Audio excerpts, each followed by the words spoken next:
So as I try to Critias back again with another Hazbin hotel video.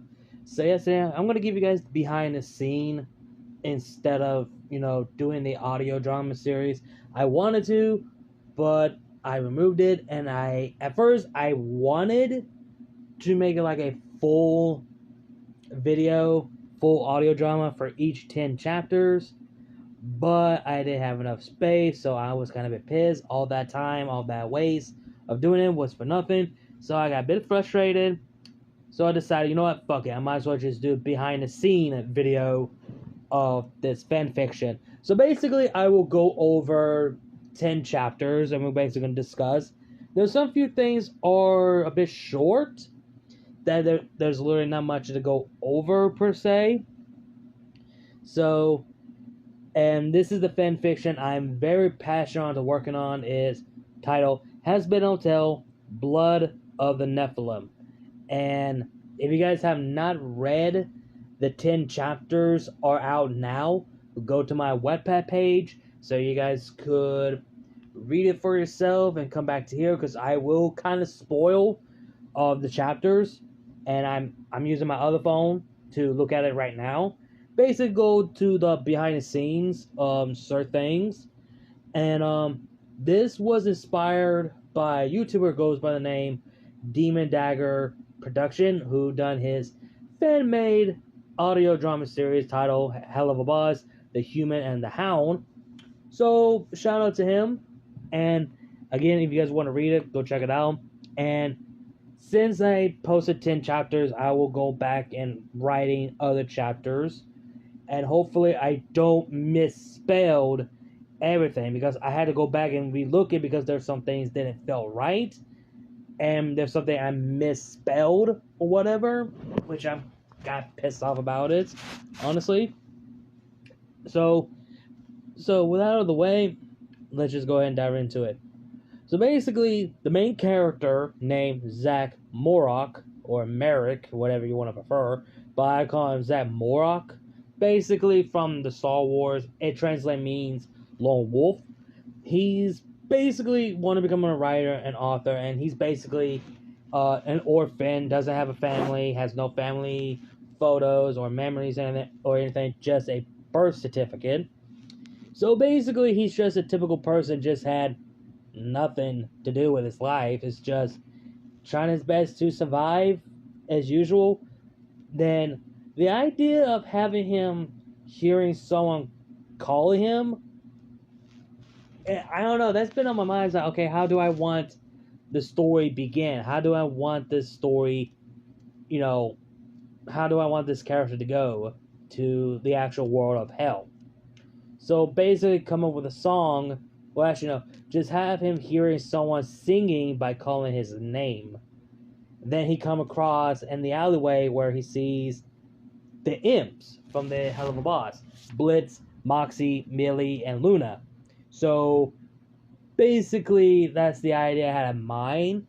So that's basically the first idea to have be meeting the main cast of Hell of a Boss. That's basically the idea of mine.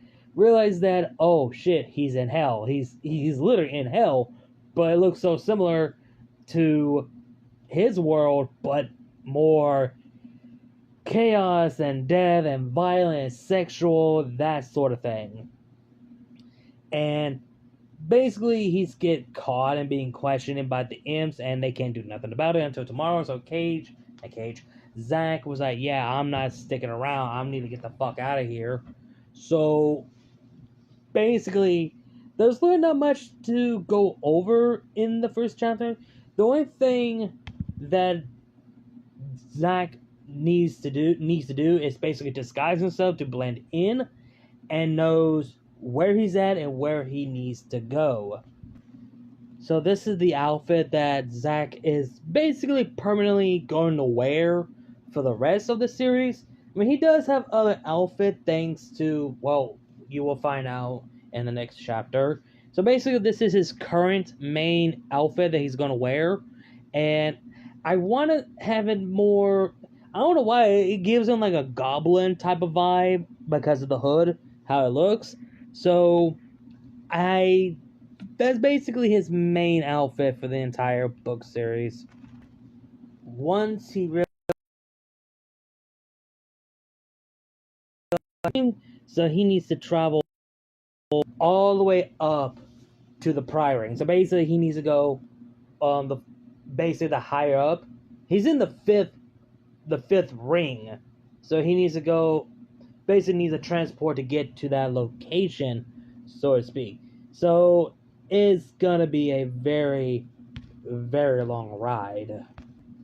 In chapter 2, when he finally arrived at the Priory, and basically get to see how the world is, and he sees the pentagram log a symbol up to the sky, and learns that the Priory ring is only for the only for sinners only, so to speak, and basically trying to find the place of the hotel. And some people say, yeah, that place is a joke, that thing is just abomination, etc. And once he found it, it was easy to find it because it was like a big fucking hotel, which you can see the image right here. And keep this in mind, I forgot to mention in the beginning of the video, this will be the alternate version AU.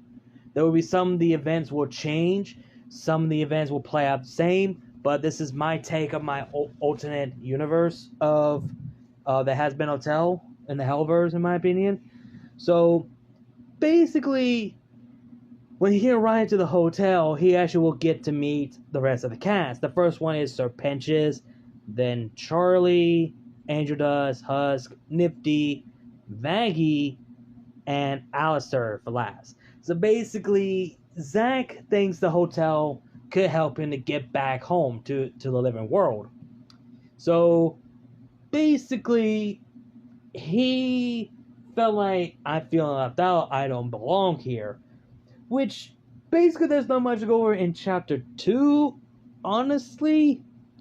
But in chapter 3 is where Zach explaining, how did he end up here, that he's not dead. And everyone was shocked. Then people were like, oh, wow, okay. That's ominous, and that doesn't make no sense. And they never encounter a living human enter hell before. Not in a thousands or God knows how long they ever enter hell. And they wonder, how did he end up? How did he came to hell? Not like dead, like how did he enter hell? So he explains that, these three imps and that one simple hellhound, how these books could travel different realms, one for the human world and back to hell. So he followed and explained that he was hearing, basically explained everything from the beginning, like he was just minding his own damn business until someone was calling him, and by singing, so he followed the voice, and it got louder and louder and louder and louder. Then he jumps into the portal, came to hell. So basically, Charlie thinks like, yeah, if you don't belong here, like, yeah, that is troublesome. Since you're alive, you don't belong here.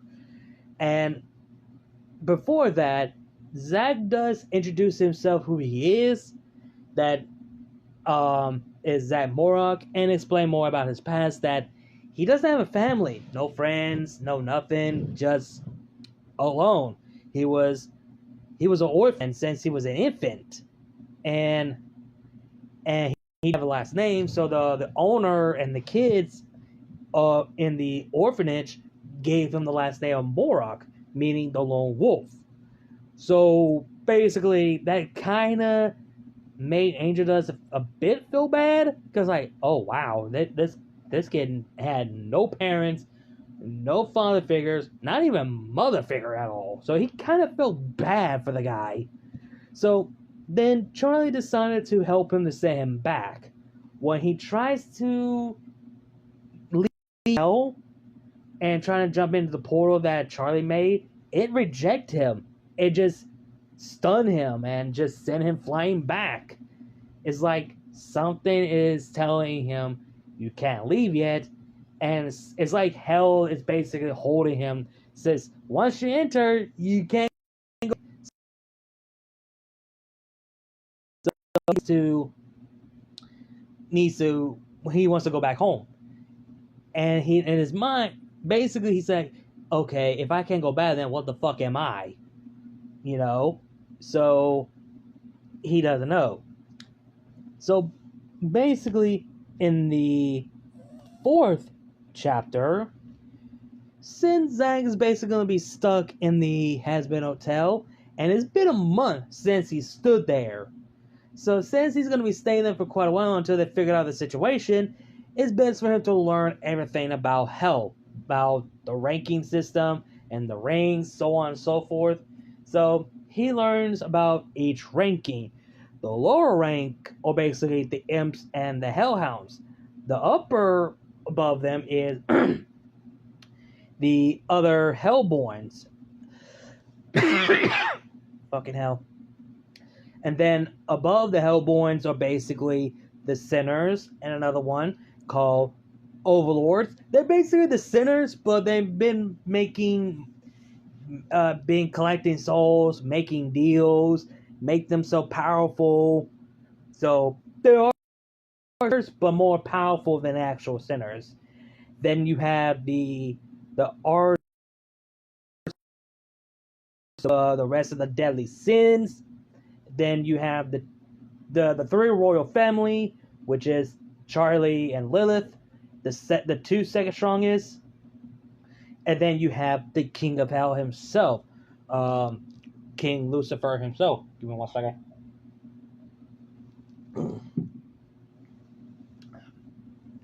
Sorry about that. I just need something to drink. Otherwise, I'll just keep coughing.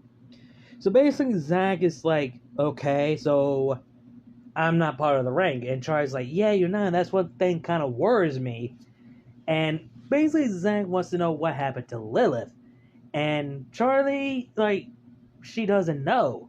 Not even her dad. She just vanished. And explained that, you know, her mother wants to rise up against the heaven. And no one knows what happened. And she didn't get the chance to do it yet. But ever since then, she's completely gone. And she does tell Zach about the exorcist, the extermination, and what they do. That exterminates all sinners to keep the hell in check. You know, not to grow much more, basically. Then we get to the part where Zach sees everyone are setting up and wonder what the fuck is going on. What's all this set up for? Vaggie tells that Charlie's dad is coming, which is Lucifer himself. And we get to see Zach's point of view, like, when he sees Lucifer himself. He's like, this is what it's like, somehow, basically Zach meeting Lucifer, Zach watched and stunned, like, this is the devil? Like, seeing Lucifer, he thought, oh, Lucifer might be, you know, the almighty, the most scariest person that mortals are afraid to say his name or speak his name. But seeing him, he's just a softy, goofy, lovely father to his daughter. So when Lucifer noticed Zach is there, Charlie explained the whole situation, wondering if he, since he is the strongest, could send him back. And he's like, it's possible, I could try. So he snapped his finger, nothing happens. And he tries again, nothing really happens. So I basically want to do something that even Lucifer cannot understand. Like, what the hell? Why my power not working? That's new. That usually don't happen. That's basically what I had in mind for this scenario. Like, okay, Zach is permanently stuck here in hell. So, which that kind of destruct him, like, literally. So, yeah. That's the end of the fourth chapter. Now, the fifth chapter is basically the longest. Right next to chapter 7? Around chapter 7? Chapter 5 is where Cherry Bomb comes in, and basically, like the original event that Cherry wants Angel does to, let's go hang out, let's get drunk, let's get fucked up. the original canon event where Charlie and Vaggie are about to head down to heaven, have their meeting, while the rest are headed down to the club, which is the sex club, honestly. And the problem is, Alistair brought this up, like, what about our human companion? He's a bit complicated. Zach is willing to stay, but Charlie thinks that he should go too. He needs to start getting out as well. But she made about a point that he needs to hide his face, not to draw too much attention. So the mask, you're seeing that Alistair basically snap his finger and summon this mask. Basically, hide his face to blend in. And Cherry kind of like flirting with Zach. Like, she's like, who's the new snack? That sort of thing. And let's just say, Zach does have a type when it comes to rebellious, punk rock, don't give a shit kind of girl, the ride or die. You basically can guess. So basically, Zach, Cherry Bomb. I mean, let's be honest, I can't even think which one would be the perfect fitting. I mean, I've seen a lot of people use their character, the OC, to be with Charlie or Vaggie, or a three-way relationship with Charlie or Luna. But I have not seen no one tell the story of their OC with Cherry Bomb. So I might as well do one for this. So Cherry Bomb is basically the love interest for Zach. So I will get into that eventually when I get to her. So basically, everyone liked the events, but Zach is involved. But he's dealing with a massive chest pain. He doesn't know why. He never get this kind of pain before, like, at all. So basically, the event plays out as usual. And until Husk realized something wasn't right with Zach, but Zach decided to step out to get some air, then he started to, well, basically, started to vomit. Not like your typical vomit, but more like something wasn't right. When his nose started to bleeding, he realized that his blood is not a human blood. It is black and green liquid. The same thing that he vomit. So basically, he's vomiting his own blood. The reason why I did that, because I want something that that Zach started to feel something ain't right. It's basically like a metamorphosis. Like something is started to awaken you from within that you do not know. So I wanted the people to think fucking hell for the longest, and him being alive is basically metamorphosis, basically killing him from within so he could die normally, but in a slow, painful death. That's basically what I want everyone to believe that, honestly. But after he stopped vomiting and the nose stopped bleeding, the pain stopped for now, and basically Zach does return, and he didn't want to say anything because he didn't want to ruin the good time. So everything was going well until Valentino shows up. But before that, in the above heaven, Adam is starting to have suspicion. Like, he's wondering, like, who is that guy with the mask? What's his fucking deal? Which that made Charlie a bit nervous. Like, uh-oh. So basically, Adam's like, I don't know. This guy seems familiar. I don't know why. I just had this hunch feeling. So that actually that says a lot from Adam. Like, he never showed any signs different emotion. Like, wait a minute, he looks familiar. I don't know why. I just get this strange feeling. Then when Valentino is at the club that no one didn't know about, basically the event plays out as usual. Angel does stand his ground, etc. And then basically Valentino just bitch slapped Angel Dust, and then I want to do something pretty badass for Zack. Basically stand his ground, grab a pit. He basically took someone's pistol. It doesn't matter who. He just grabbed someone's pistol and put it in the back of his skull. Basically, I decided to make Zack a bit of a Spanish, since most of the characters in Hazbin like Vaggie, Carmine, and Valentino. So I might as well do one for Zack. So basically, he spoke in Spanish, but the translate actually means that you want to fuck around and find out with a wolf bitch. And Valentino is like Shaka's son, in Spanish language, saying a human alive, which Zack doesn't give a shit, because he pulls down his hood and removes his mask after Valentino was asking who the fuck you think you are, that sort of thing. And then as Valentino leave, he basically called Vox out when he left in the Spanish language, saying fucking cunt bad mouth looking motherfucker in Spanish language. That's basically the translate I go on with.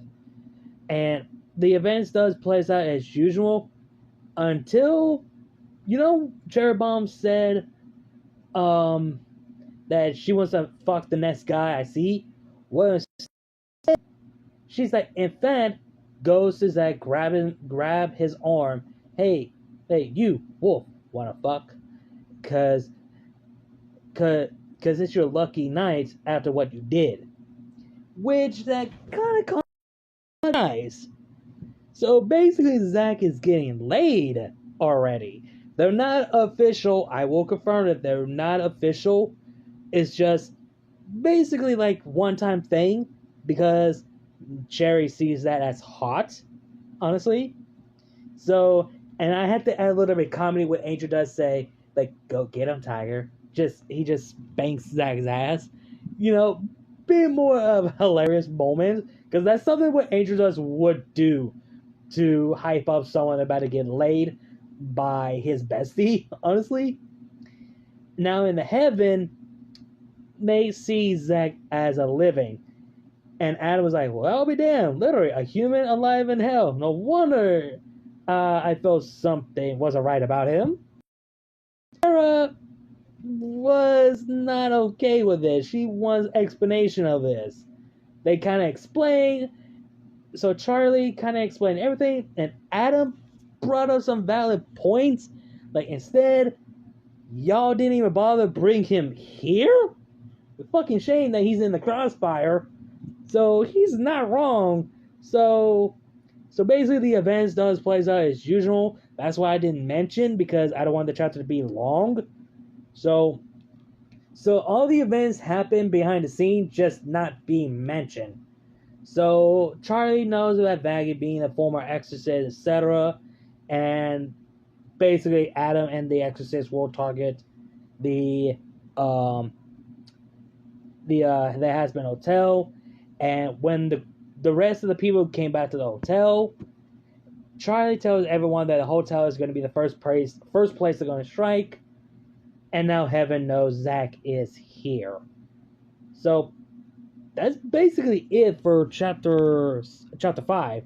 That's a little bit, like I said, it's the most longest chapter, because I want the story to focus on, the characters in the club than the Heaven. That's why I did only have 2 scenes of Charlie and Vaggie in Heaven. The rest of the scene is basically just Zack and the others at the sex club. Now for chapter 6 is basically where kind of like similarly events scenario until, well, everything gets so distracting where Zack has started coughing again and coughing out blood. They see it, like they're seeing a big pool of blood, a black and green liquid. So Zack thinks he's okay, he's fine, but Hux was like, oh hell no, you're not fine at all. So Veggie was like, yeah, this is not normal. And basically, after that, they gave Alistair a chance to distract, to make a deal with Charlie to learn how to kill an exorcist. Like I said, the sixth chapter, there's really not much to go over to explain on this chapter at all. It's just the events goes out as usual, with Alistair and Charlie go meet up with Rosie, with Vaggie is dealing with Carmilla, while the rest are dealing to barricade and fortify everything. So there's really not much to go over. And the moment where Charlie said, like, well, we have a lot of the work to do, but Vaggie was like, yeah, you need to speak to Zach because he's not feeling so well. So you need to go and check on him and see what's the problem. So that's basically it for chapter 6. There's really not much to go over, honestly. Now for chapter 7 is basically the battle of the Hazbin Hotel. Play the event, everything goes out as usual, and then there's some scenes I want to add in. Is Zach having a conversation with Charlie about her redemption subject? You know, everything she has done, trying to find a way to redeem, to have sinners to be redeemed. He basically asks Charlie a one simple important question. How come you never ask any of them how they end up in hell in the first place? What sin did they make? And how can you get... Basically, have you ever asked them how they came to hell or end up in hell in the first place? And basically, it's like this. Did you even ask them how they end up in hell? What sin they committed? This hotel is about redemption, right? Well, the only way to have sinners to be redeemed is to atone of their sins or forgive themselves for their sins and correct their mistake of their sins. So basically atonement for your sins, to uncorrect your mistake, learn to forgive yourself. And Charlie has never thought of it or even asked. Because keep this in mind, Charlie doesn't like to talk about people's personal life because she don't want to step any boundaries. But you're pretty much going to have to regardless. So Charlie never came to that. Like, she was so blind, she was so focused on trying to find a way how to redeem sinners, always so focused on about, heaven, that she wants the heaven to understand that redemption is possible. So that's one thing she didn't have, is any proven evidence. She didn't have no proven evidence that redemption is possible. And she thought the only way to redeem is to stand up, don't do these terrible things, and be rightful. Basically, the 3 checklists that heaven have, none of them works. So if those 3 things are not it, then it's to uncorrect their mistakes, uncorrect of their sins. So basically, that's one thing I want to bring up. And the events of the final battle plays out the same. Nothing changed. And instead of Husk saying like the line like these assholes just keep coming, and Husk basically checks out on Zach to make sure he's okay, doing well. And Zach's like, I get the hang of this. But these assholes just keep coming, and basically Zach just kind of walked through that, where Angel does like, ha! Basically. And so basically Zach has two pistols and a katana blade. So yeah, there's that. And before the battle, I forgot to mention this. Before the final battle happened, Cherry Bomb told Zach, and I quote that, hey, if we make it out of this, if we survive this, I want another round, but louder and messy. And Zach's like, geez, you know how to motivate a guy, don't you? The damn right I do. Hell, for the first timer, you know how to fuck a woman. So, Yeah, I kind of add that just a funny joke. Add it as a funny, honestly. I forgot to mention that. Otherwise, I might forget. So, basically, everything goes as well. Alistair faced off against Adam. Alistair lose. Serpentius make a sacrifice. But before Charlie fully snapped, that is where Zack collapsed because the chest pain were very severe and made him more agonizing pain. Because Charlie used her spell magic to basically like seal the chest pain to make it stop when he's in the battle. Hopefully he could survive without the chest pain with her spell. But the spell broke.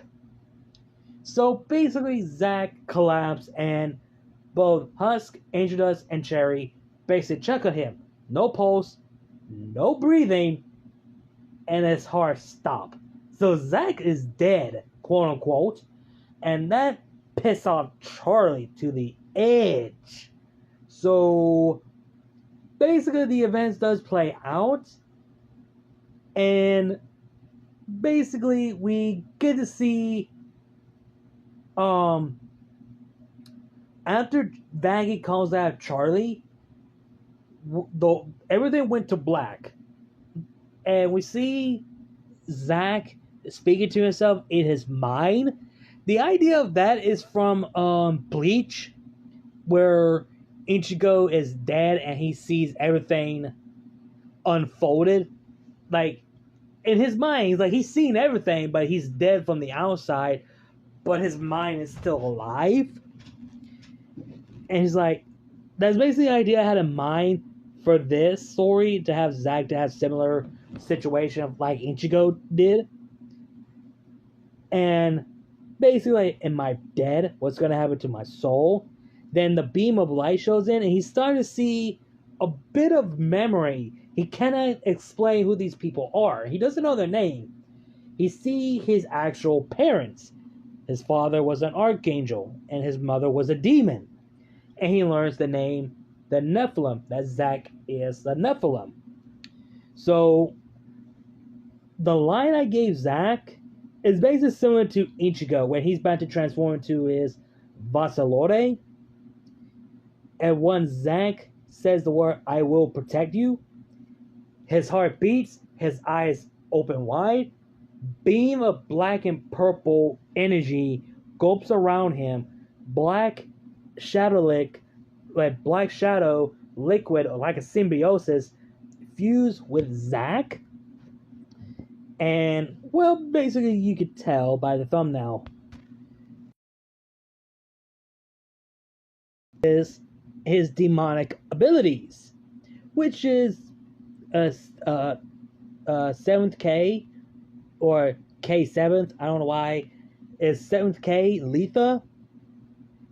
So basically he has the Hellspawn symbiotic suit, but a different color scheme, like a dark shade of purple, and the outfit is basically still black, but a bit more darkish, grayish black, so to speak.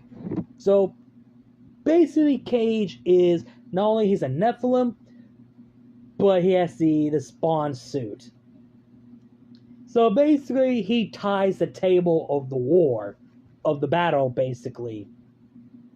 So basically we get to see Zack with his newfound demonic ability in action of killing the exorcist, ripping off limb from limb, his cape, using his nectoplasma, which is basically like this, a purple nectoplasma, which is much more deadlier than the regular nectoplasma, like literally.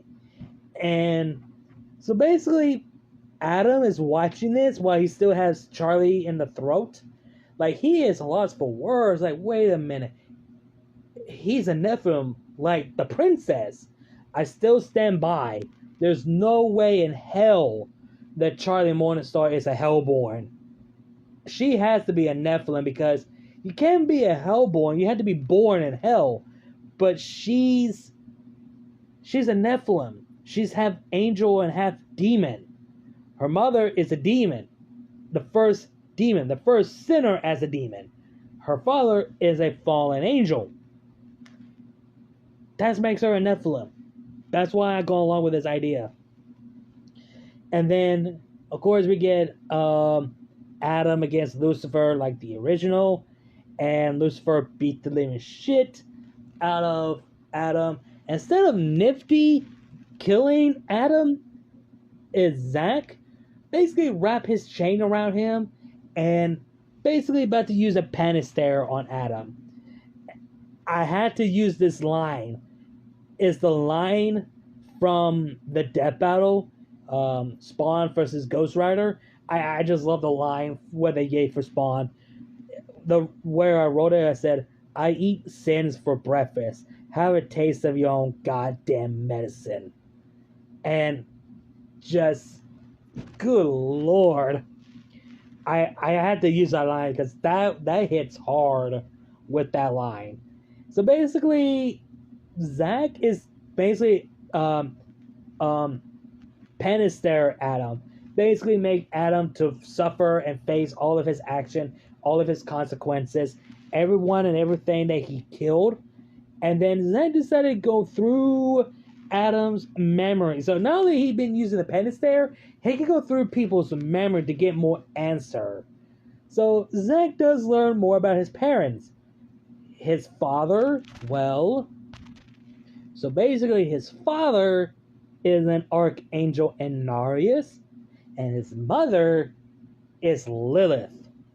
See where I did that there? Now you can guess all three crossovers, well actually 4 crossovers. Hazbin Hotel, Hell of a Boss, Diablo, and Spawn. And I just Zack, a younger half brother to Charlie. So after learning more about what happened to his parents, like, he sees Adam killed his father right in front of him when he's just a baby while Lilith was holding him. And learning why he was abandoned, why he didn't have any family, why he didn't have a last name. He learns that Adam forced Lilith to abandon him into the living world. And now he kind of figured it out. When he goes even more deeper, he learns about Lilith and Adam's deal, that she's been at the heaven the whole time for the past 7 years. Because she made a deal with Adam, which I will get into that later. After Adam is dead by Zack instead of Nifty, that kind of changed everything. Instead of Nifty, so the panister actually killed an archangel instead of just angelic weapon. So the V's reaction, they were like, holy shit. And after the battle, Charlie was wondering if that's still Zack. And that is, he's still him. So basically, once he transformed back to his human self, all the symbiotic basically vanished through his body, basically, like similar thing like a Spawn, so to speak. Then Zack explained Charlie everything that he learns about his parents. He learns that his mother is Lilith, his and Charlie's mother, which that caught Charlie by surprise, actually shock, saying, so that means we're related, have related. And then he tells both Charlie and Lucifer he knows where Lilith has been at the whole time. He doesn't say, he points up in the sky with a light orb of the heaven. So, yeah. Charlie is trembling, and Lucifer is still broken. So, yeah. So basically, that's happened. So basically, the hotel has been rebuilt like the original. So, to be honest, I prefer this version over the old one, honestly. fits more like the hotel as a whole. And of course, Serpentius does get redeemed, gets sent to heaven. And of course, Lute is trying to get Lilith to go down there and deal with the whole situation, honestly. Now, in chapter 9... Now, in chapter 9 is where Zack explains what he saw in in Adam's memory. So basically, everything. They just listen. And the idea I had is from the video of a fan-made animated comic dub. Well, not comic dub, more like animated voiceover dub video called The Deal. The reaction video I did between Adam and Lilith. I basically copy and paste to have in a story, but more into like a novel kind of style. And I believe this should be canon because it makes a lot more sense. Unless there's something we do not know why Lilith is in heaven for the past 7 years. Well, basically now 8 years now.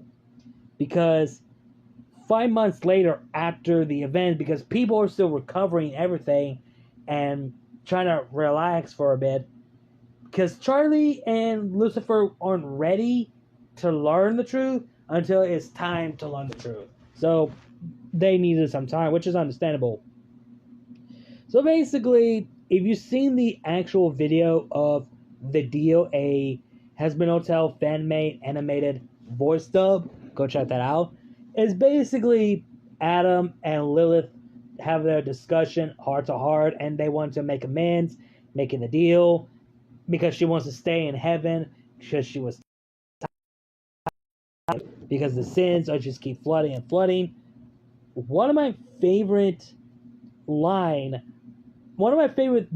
I like in the video, when Adam said this, but you did. You and Lucifer ruined everything. You infect the world with sin. You turned my son into a murderer, and my other son paid the price. So, yeah. And it shows that he wasn't... He doesn't want to show it. He does care, but he doesn't want to show it. It's kind of like show him a bit humanity. Like, I do care for my sons. I just wish they had a better life, better future if you didn't fuck it up. Basically. And then I like the idea where favorite line that I like for you leave hell behind. You leave all of hell behind. Your overlords, your people, unprotected. Your husband, your daughter, you might as well be dead to them. No visits, no phone calls, no messages, no nothing. You fucking cut them off. And after Zack explained the whole thing, Charlie felt that she felt abandoned.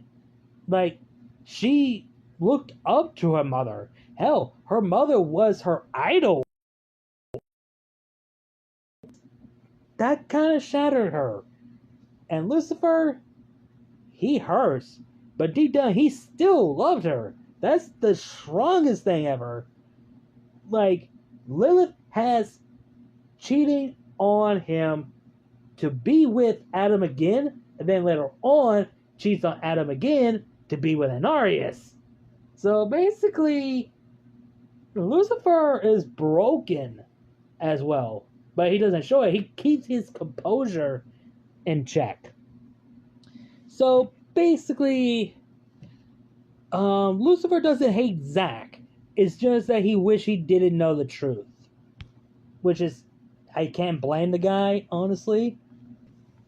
So basically, after the whole learning the truth whole thing, Lucifer wants to give Zack the tour of the rest of the 7 sins.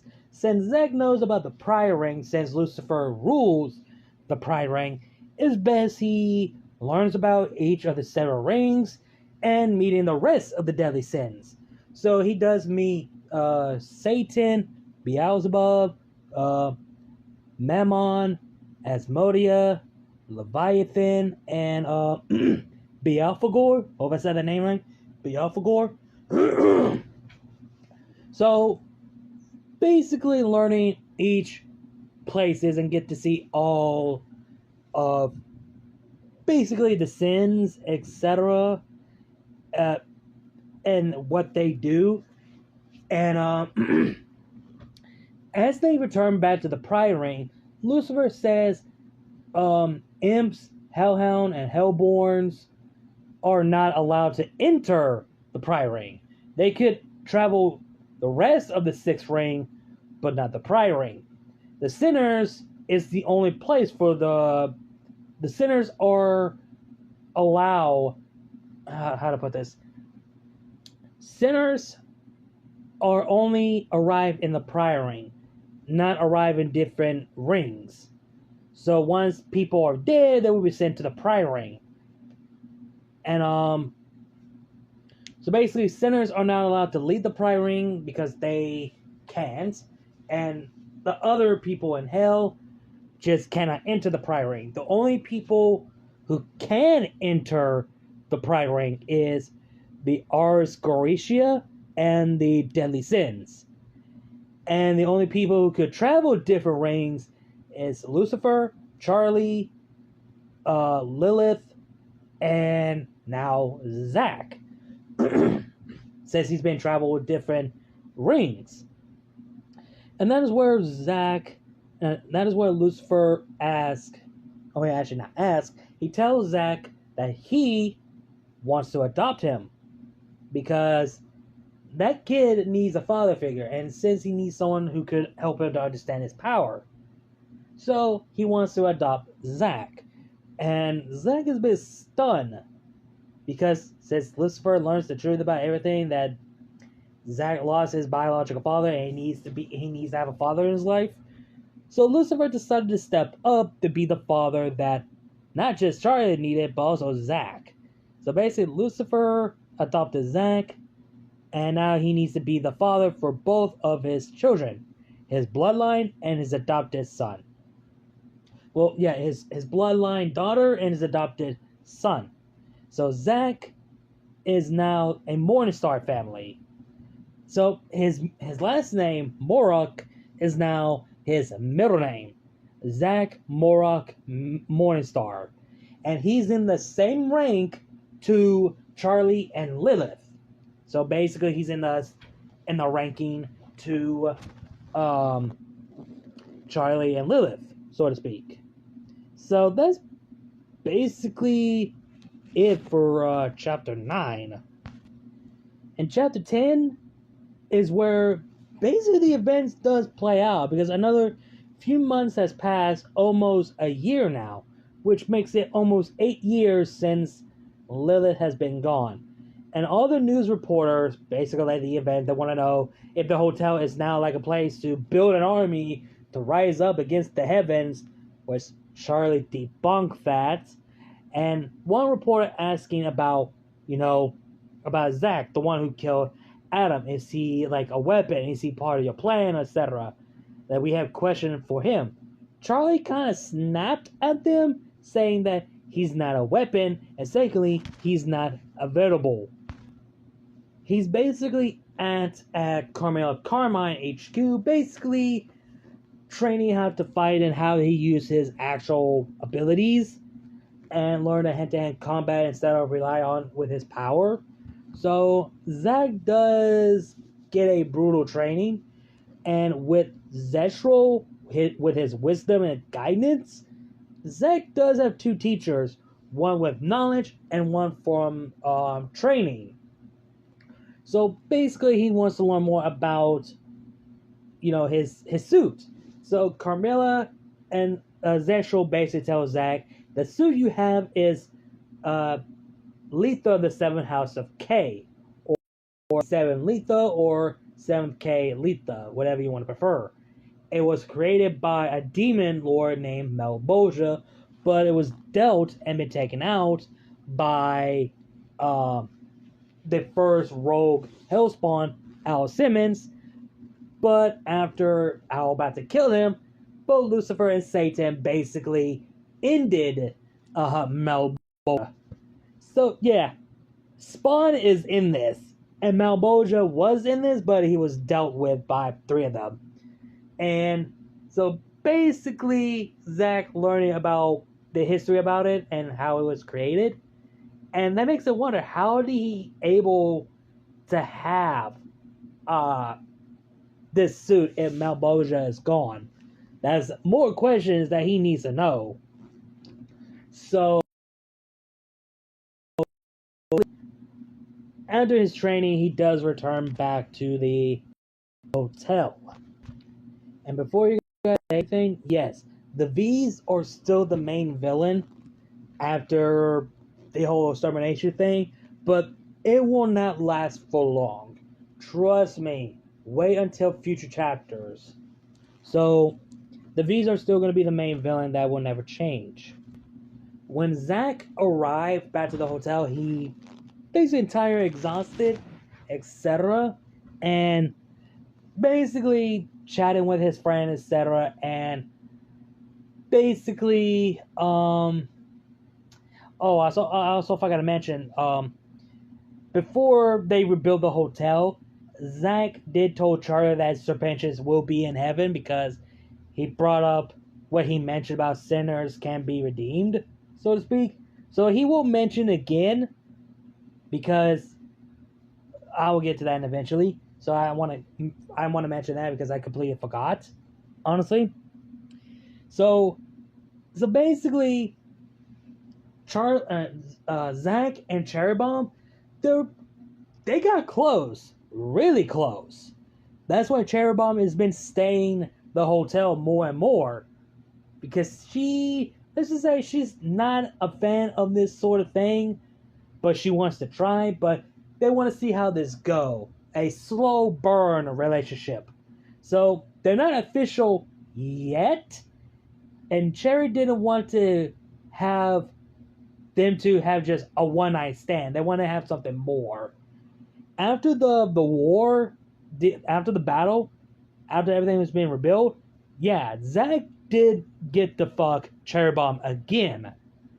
But after that, they kind of start to grow feelings for each other, but they want to take some time. It's like a slow burn relationship. That's basically the idea I'm going to go with Zack and Cherry. So that's the slow burn relationship. They're not official yet, and I'm not going to have it just like a one-night stand between both of them, honestly. So I want this to be worth it, you know? So that's the idea I have in mind for these two. And of course, like the events, Emily, Serpentius does have his trial like the original. That doesn't change. Lute does lose her shit like as usual. Then Emily does explain that heaven is going lockdown because Sarah is afraid that hell might seek revenge, and telling Charlie that Serpentius is in heaven, or her hotel is working, the redemption is possible, that she congrats Charlie, and like the events, and nothing changed. That's why I'm trying my best not to mention the events because it happens like as usual. So that's why everything will happen behind the scene, honestly. And the chapter 10 ends when Charlie just screams out of her lungs, just like process everything, like all emotion just coming at her, like everything's happening, like shock, loss for words, happy, basically all the emotion just all over the place that she has to scream out of her lungs. So yeah, that's basically it for the 10th chapter, and that's basically it of behind the scene and discuss on several things. I know I kind of explained the whole story and not give like behind the scene and why I did with this chapter. I kind of did, but I want this video to be longer as possible for you guys to be entertained. So consider this like a sneak peek, 10 chapters on my Wattpad page. So now you guys get the idea how I want the story to go. So I might as well go ahead and end this video because this video has been going way too long, like almost an hour.